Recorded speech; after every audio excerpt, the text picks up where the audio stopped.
Hello दोस्तों, आपका स्वागत है आपके यूट्यूब चैनल कौशल क्लासेस में।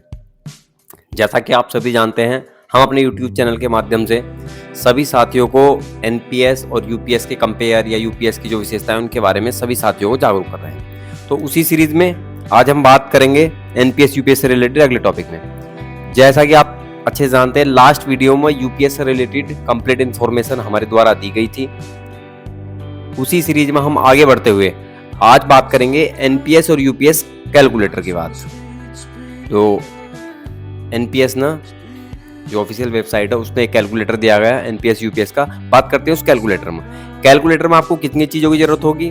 Date of birth, date of joining और ये रिटायरमेंट एज, मंथली बेसिक पे, अगर आप अभी तक जॉब कर रहे थे तो आपके एनपीएस में अभी तक कितने पैसे हैं, एनुअल बेसिक ग्रोथ और ये सारी बेसिक जानकारी। उसके बाद पता करेंगे जो रिजल्ट होगा। तो हम यहाँ क्या करते हैं, मानते हैं कोई एम्प्लॉय है, एक साधारण से एम्प्लॉय की बात करते हैं, मान लो जिसकी अभी ज्वाइनिंग हुई है, तो उससे रिलेटेड हमने ये इन्फॉर्मेशन आपके लिए माना कोई सेंट्रल गवर्नमेंट का एम्प्लॉय है जिसकी डेट ऑफ बर्थ 1 जनवरी 2020 है और 25 साल की उम्र में उसकी जॉब लगती है और उसका रिटायरमेंट 31 जनवरी 2060 को होगा। कुल 35 साल की उसकी सर्विस होगी। 25 साल में उसने जॉब ज्वाइन करी तो 35 साल उसकी जॉब सर्विस होगी। मानते हैं कि वो लेवल 1 में यानी कि 18,000 बेसिक पे यहाँ भर्ती हुआ। एक्सपेक्टेड ग्रोथ गवर्नमेंट जॉब में सभी जगह 3% है। डीए हमने माना यहाँ 6%।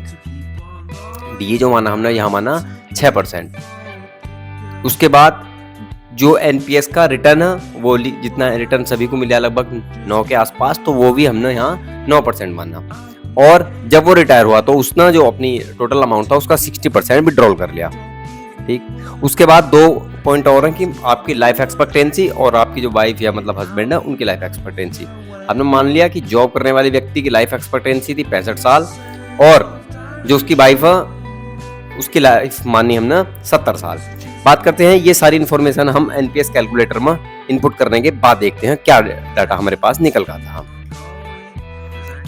अब बात करते हैं एनपीएस यूपीएस कैलकुलेटर के कंपेयर के बारे में। यहाँ हमने सबसे पहले डेट डाली, डेट ऑफ बर्थ 1 जनवरी सन 2000 और ये माना कि बताया था कि 1 जनवरी 2025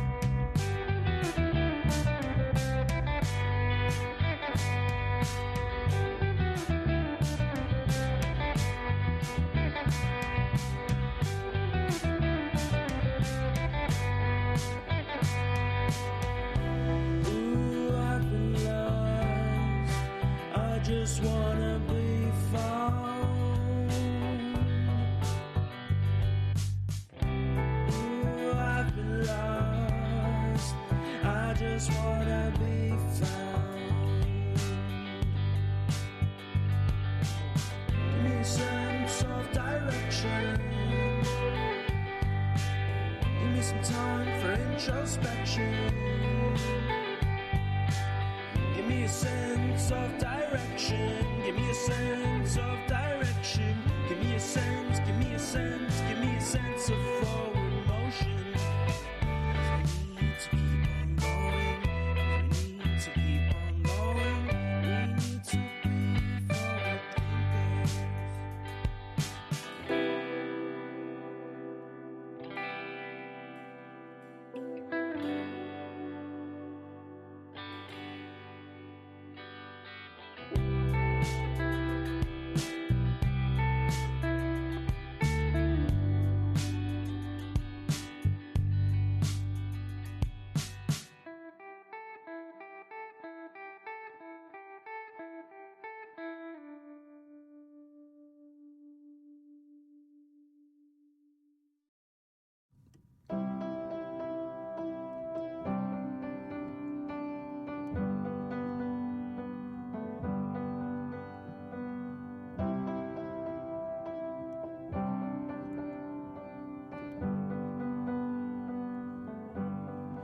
Wish that I could cough out my emotions in a healthy manner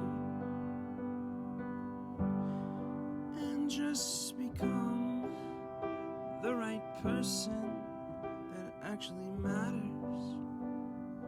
And every day I drive my car to my little job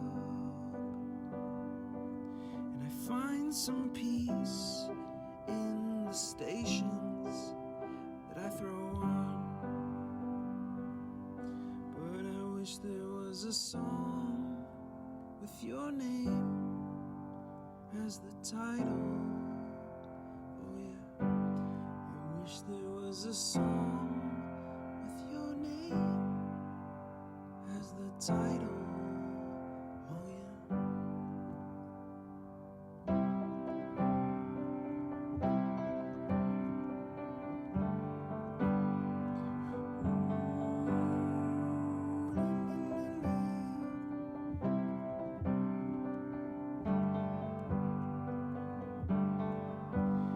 And the moods that I hate, I tend to embrace.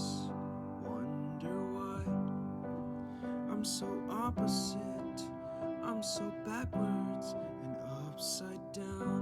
I'm such a clown, but I've got no frown. जी, अब बात करते हैं। ये condition हमने अभी बता दी गई थी, सेंट्रल है, गवर्नमेंट का एम्प्लॉई है, सन 2000 में पैदा हुआ, 2025 में जॉब लगी, 35 साल जॉब करेगा, 18,000 बेसिक के हिसाब से जो कैलकुलेशन हम दिखाई थी। अब हम बताते हैं। उन्होंने बताया कि जिस हिसाब से आपने 3% एनुअल इंक्रीमेंट बेसिक से ली और 6% डीए माना, तो उस हिसाब से जब आप 2060 में रिटायर होंगे तो आपकी बेसिक होगी 3,27,000, डीए होगा 88,000 और आपकी एवरेज बेसिक पे जो होगी, आप ध्यान रखेंगे यूपीएस में आपको लास्ट सैलरी का आधा नहीं मिलेगा, पिछले 12 महीने की एवरेज सैलरी का आधा मिलेगा, तो एवरेज सैलरी वो बैठेगी 3,19,000। अब और जो दे रखी है लमसम पे आउट की बात करते हैं। यूपीएस में बताया लमसम पे आउट बताया था 29 लाख रुपए मिलेंगे और जो विड्रॉल कर सकते हैं आप 60% वो 2,38,00,000।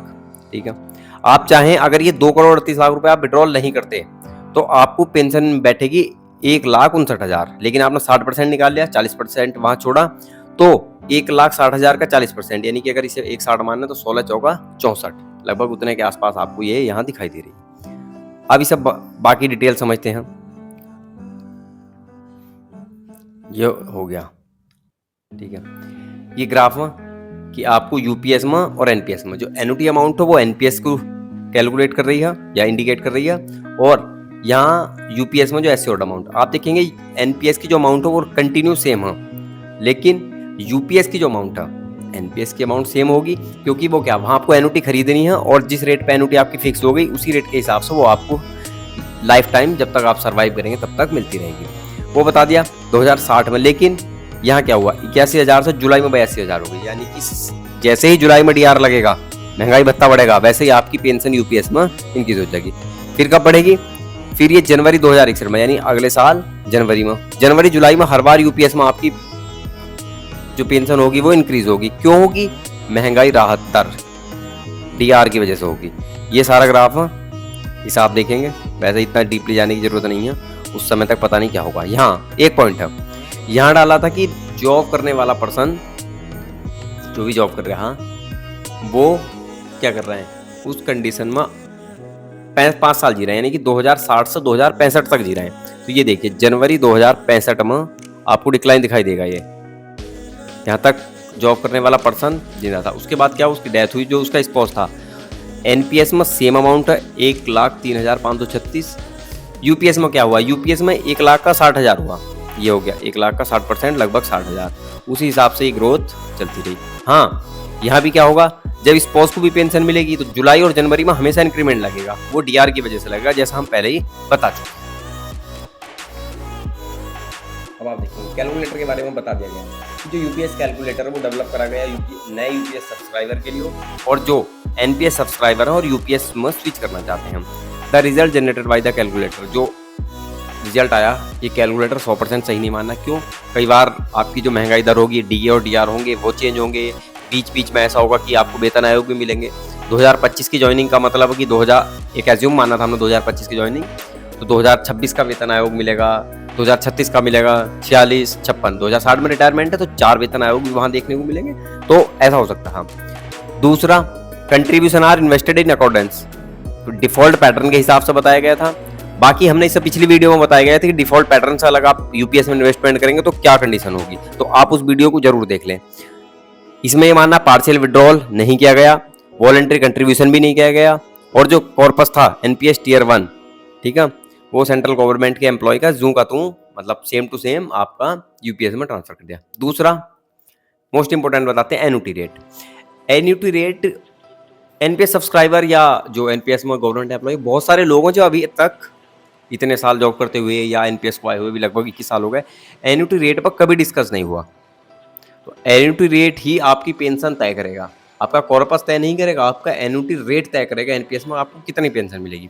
तो बता दिया गया एन्युटी रेट अलग अलग होगा, वो बता दिया 5.5 to 6.5 यानी 5.5 से 6.5 के बीच में। उसके बाद अलग अलग रेंज है, 4 से 10% की भी है। क्या कह दिया, in case the enter such his her own expected annuity rate within the permissible range of 4 to 10 that input will be use to project the estimated monthly pension. वो समय समय पर चेंज होती रहती है। आप पिछले 10 साल का या 20 साल का एन्युटी जो रेट है वो गूगल पर सर्च कर सकते हैं, और अलग अलग जो रेट है उनके बारे में भी हम बात करेंगे अगली वीडियो में। किस कंडीशन में एन्युटी रेट ज़्यादा होगा, किस कंडीशन में एन्युटी रेट कम होगा। बात करते हैं अगली, my expectation of return on investment. उन्होंने कहा कि आपको 8% मानना, हमने 9% इसलिए लिया कि लगभग सभी जो लोग थोड़े से भी अवेयर हैं तो एनपीएस में उनका रिटर्न 9% 9.5% तक है।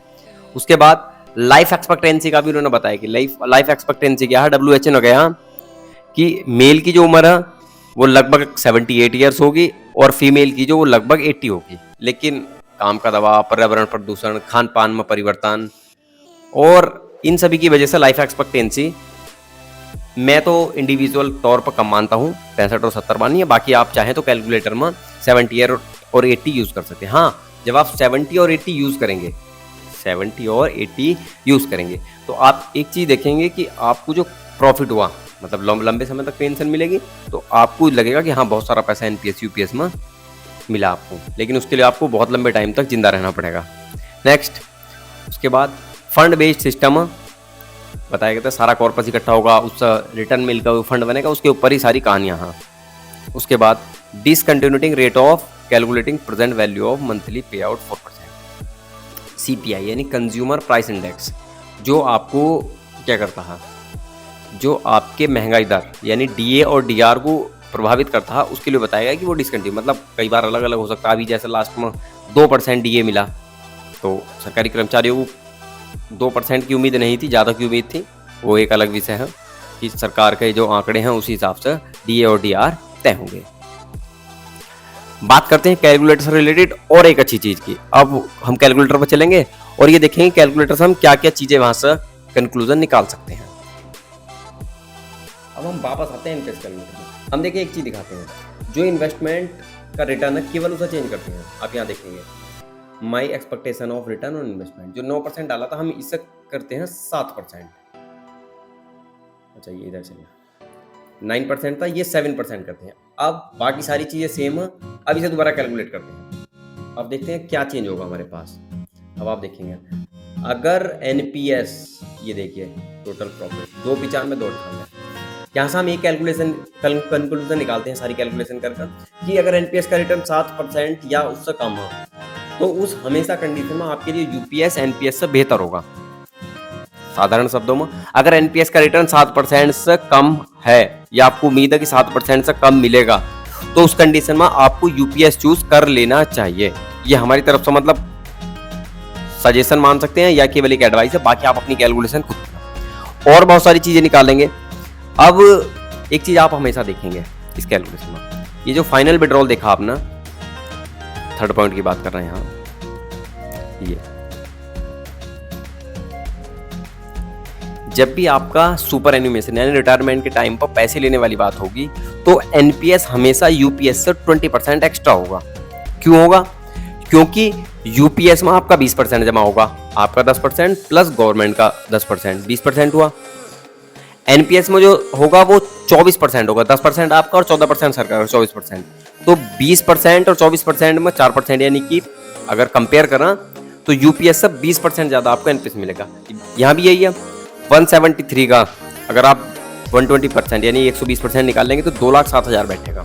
ठीक है, इसीलिए आपको हमेशा ये डाटा एनपीएस में मिलेगा। यानी एक कंक्लूजन ये भी है कि अगर आपको रिटायरमेंट के टाइम पर ज़्यादा पैसा चाहिए कंपेरेटिवली यूपीएस, तो आप एनपीएस प्रीफर कर सकते हैं। सिक्योरिटी चाहते हैं तो आपको वही है, आप यूपीएस में जा सकते हैं। आप सेम रिटर्न पर लाइफ एक्सपेक्टेंसी बढ़ा देते हैं। स्वास्थ्य समस्याएं सही है, परिवार में सारी चीज़ें सही हैं, स्वास्थ्य की कोई ऐसी दिक्कतें नहीं हैं।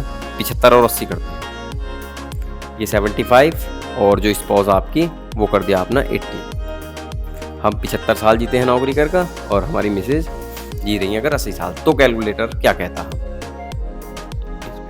अब देखिए, जो आपका प्रॉफिट 3 करोड़ 91 लाख था वो लगभग 60 लाख रुपए बढ़ गया। क्या हुआ? आपको ये पैसे मिलने शुरू हो गए। अब एक ग्राफ से एक चीज और देखेंगे। ये देखिए, इस कंडीशन में जो रेट था आपका, यूपीएस में हमेशा ज्यादा मिले, एनपीएस से हमेशा ज्यादा मिलते जा रहे हैं। ठीक है, तो उस चीज का ध्यान रखेंगे अपनी। क्यों ज्यादा है? क्योंकि यहां अभी तक हमने जो रेट ऑफ रिटर्न, आपका जो रेट ऑफ रिटर्न इन्वेस्टमेंट का जो रिटर्न है वो 7% ले रखा। 7% से ज्यादा कर देंगे तो आपका यूपीएस एनपीएस से बेहतर दिखाई देगा। अब ये देखते हैं यहाँ, 1 मिनट। ये इन्वेस्टमेंट 7% है तो ये ग्राफ है। अगर हम इसे 8 या 9 करते हैं, या आप 1 मिनट बता देते हैं, क्लियर कर देते हैं। ये जो ब्लू लाइन है ये यूपीएस की है और जो येलो लाइन है ये आपके एनपीएस की है। अब हम इसे इन्वेस्टमेंट रिटर्न को करते हैं 9%। फिर देखते हैं ग्राफ क्या कहता है।